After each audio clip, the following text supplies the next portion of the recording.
Yo, what's up? Dos Triblipan, Dos Drobo, Sandal niya, ito ang production rima ng Paranaque. Meron tayo ngayong mainit na balita mula kay Pinas News Insider. Subscribe kayo sa kanya, guys. At syempre, subscribe din kayo sa akin. Hindi pa nakapag-subscribe. Yun, wala tayo hinihintay. Game. Ay nga natin to para sa mga haters ni Marcos. Yeah. Bongbong for president. Presidente na pala. Shoutout sa mga haters ni President Bongbong Marcos, para sa inyo to. Ito ang balita ngayon. Viral ngayon sa mundo ng social media. Ang di umano'y balitang isang magandang balita. Pangulong Bongbong Marcos na mahagi ng sako-sakong bigas sa ating mga kababayan. At problema sa pagtaas ng presyo ng bigas, unti-unti nang nasolusyonan. Pero bago ang lahat, kung bago ka pa lamang sa aming channel, please huwag kalimutang mag-subscribe at i-click ang notification bell para mas maging updated ka pa lalo sa lahat pa ng bagong video na i-upload namin. At eto na nga mga kababayan, sa patuloy na pagbabago ng panahon, kasabay ng pagbabago ng pangdaigdigang merkado, dahil sa maagang pag-iimbak para sa pagprepara sa sakunang darating, ay ang biglaang pagbulusok pataas sa presyo ng ating bigas, kung saan ay nagpainit sa ulo ng mga Pilipino, lalo na sa may hirap nating kababayan. Kaya Administrasyong Marcos umaksyon agad at nagsumikap na masolusyonan. Ano, nasa na yung mga haters? Ano kayo ngayon? Puro kayo reklamo eh. Wala may tulong sa bansa.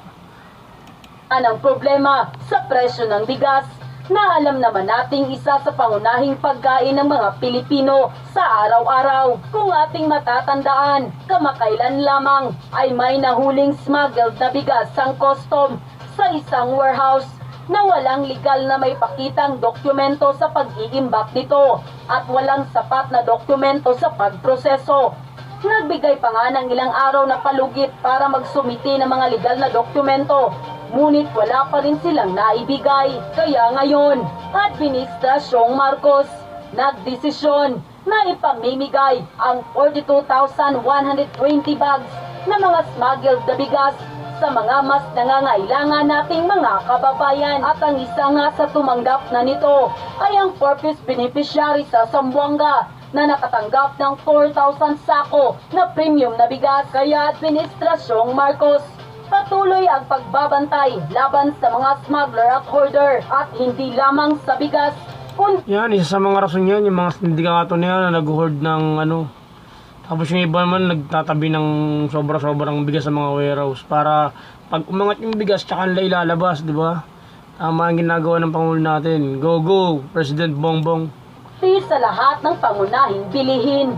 At dahil nga sa balitang ito, hindi naman mapigilan ng marami sa ating mga kababayan na magbigay ng kanilang hinaing at komento sa mundo ng social media. At ayon pa sa kanila, good job! Kaya yung may-ari niyan, mas lugi ka na. Sa susunod, huwag na kayong magsabotage o mag-imbak dahil mas malala ang magiging kapalit ng ginagawa nyo. Guys, ang saya-saya. Sana makarating sa amin. Tama lang ay pamigay at mapakinabangan ng mga mamamayan. Yan po ang pinuno ng bansa. May gawa, hindi puro salita.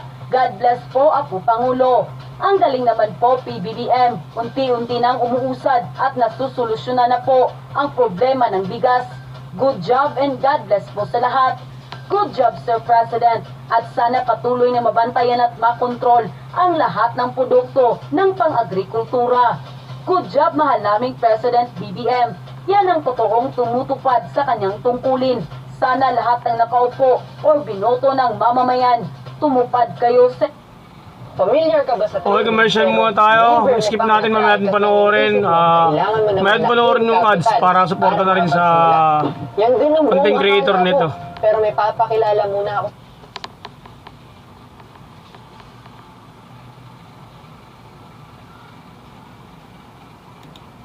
sa inyong mga pangako, hindi yung pangakong napapako. God bless PBBM. End quote. Magandang move ang ginawa ng ating presidente doon sa nakumpiska ng custom doon sa Zamboanga, no, na libo-libong sako ng bigas ang kanilang nadiskubre na hinord. And ang ginawa ng ating presidente ay ipinamigay ang mga sako-sakong bigas sa mga kababayan natin doon sa Zamboanga. na bigas. Good job, President Bongbong. Yeah! Kalbong tagapagbalita. Isa lamang ang masasabi ko sa inyo, good job. Ako nga po pala si Dos Terrible, ang kalbong tagapagbalita.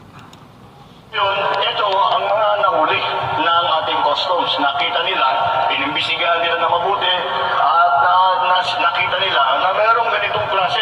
Ang lahat-lahat dito sa nahuli dito ay 42,120 bahts. Tama ba yun? Yes, 42,100 bahts na ang ganito.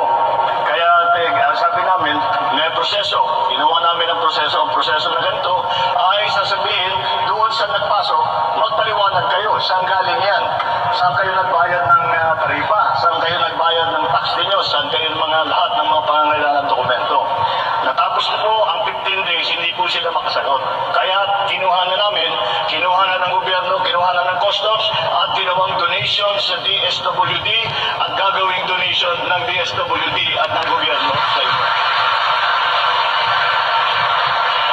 Ito po, meron po dahil nandito tayo sa NFA, ito napag-usapan na the mayor mentioned na meron tayong ginawang price cap dahil masyadong mataas nga, masyadong mabilis ang pagtaas ng presyo ng bigas, sabi namin hindi na kaya ng tao.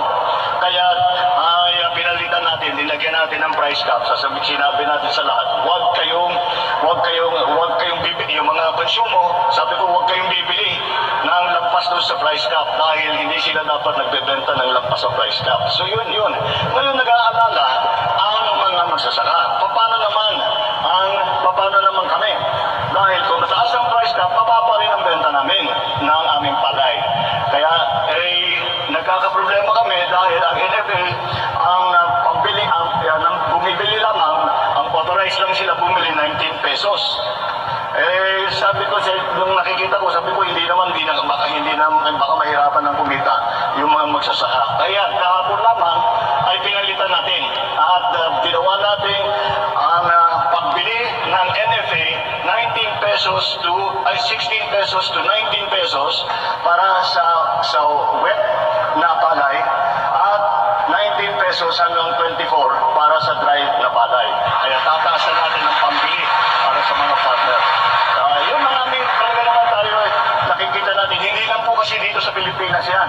Ang nangyayari, nag-aabang ang mga iba't ibang bansa sa Asia sa darating na El Nino sa susunod na ilang buwan. Kaya nakikita na namin na pagdating ng El Nino, medyo nagtagtuyot, hindi maganda masyado magiging ani dahil hindi umuulan ng sapat. Kaya lahat ng mga iba't ibang bansa sa Asia ay tinitiyak na meron silang reserve, meron silang buffer stock. At kaya nagtaasan ng presyo dahil lahat, ang Indonesia bumibili, ang China bumibili, tayo bumibili, Thailand bumibili, Singapore, lahat bumibili. Kaya sabay-sabay silang bumibili, sabay-sabay sumasabay din ang pag-akyat ng bigas. Kaya kailangan natin lagyan nga ng price cap. Kaya yan po ang ating ginagawa. Yan lagi natin tinitignan na hindi lamang dahil lagi natin napapag-usapan dapat pagandahin ang production ng mga magsasaka. At lagi kong pinapaalala sa lahat ng mga kasamahan ko, hindi lamang na kailangan na may sapat na pagkain, ay kailangan may presyo na kayang bilhin ng taong bayan, unang-una. Pangalawa, na may magandang hanap buhay naman ang mga magsasaka. Kaya yan ang tinitiyak natin. At titignan po natin, habang tumatakbo ang panahon, titignan po natin na paano na ang magiging mga pangangailangan ng ating mga kababayan para naman ay hindi natin masasabi na ginutom na ang mga Pilipino dahil hindi sapat ang bigas. Nandito po, nakikita po ninyo. Ito yung mga nahuli. Ito po yung mga iba na kakabili lang ng NFA itong season na ito. Kaya makikita ninyo, pupunuin nila itong warehouse. Dagdagan natin, gagawin natin mas malaki ang buffer stock para medyo meron, hindi na natin dapat makita ang biglang pagtaas ng mga presyo. Grabe mga lods, no? ang dami pala talagang smuggled at hinukot. Napakagaling din ng inisyatibo ng ating presidente, di ba, na i-donate na lang sa mga kababayan natin, lalo na yung mga kapos at nangangailangan talaga. So, napakagandang move iyon para mas matulungan yung mga kababayan natin. Shoutout nga pala kay Mr. Real Talk FB page yan. Sa kanya galing yung video na yan, siya yung nagsasalita. And narinig din natin yung mga plano ni President BBM pagdating sa mga presyo ng bigas at mga bilihin. So, na-realize ko lang mga lods, no, hindi talaga ganun kadali ang pagiging presidente. Ang daming i-consider, ang daming tutulungan. The good thing lang ay iniisip pa rin ni President BBM ang kapakanan ng mga kababayan natin at pinamigay pa niya sa mga kababayan natin. So, good job Mr. President at maraming salamat sa patuloy na pagtugon sa mga problema at patuloy na pagtulong sa mga kababayan natin.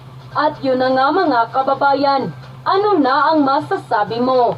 Kung mayroon kayong hinaingat komento patungkol sa balitang ito, please comment down below. Pag-uusapan natin yan sa comment section. At kung nagustuhan nyo ang video, ay huwag kalimutang mag-like at i-share na din para mas marami pang makaalam at umabot ito sa marami sa ating mga kababayan. Maraming salamat po.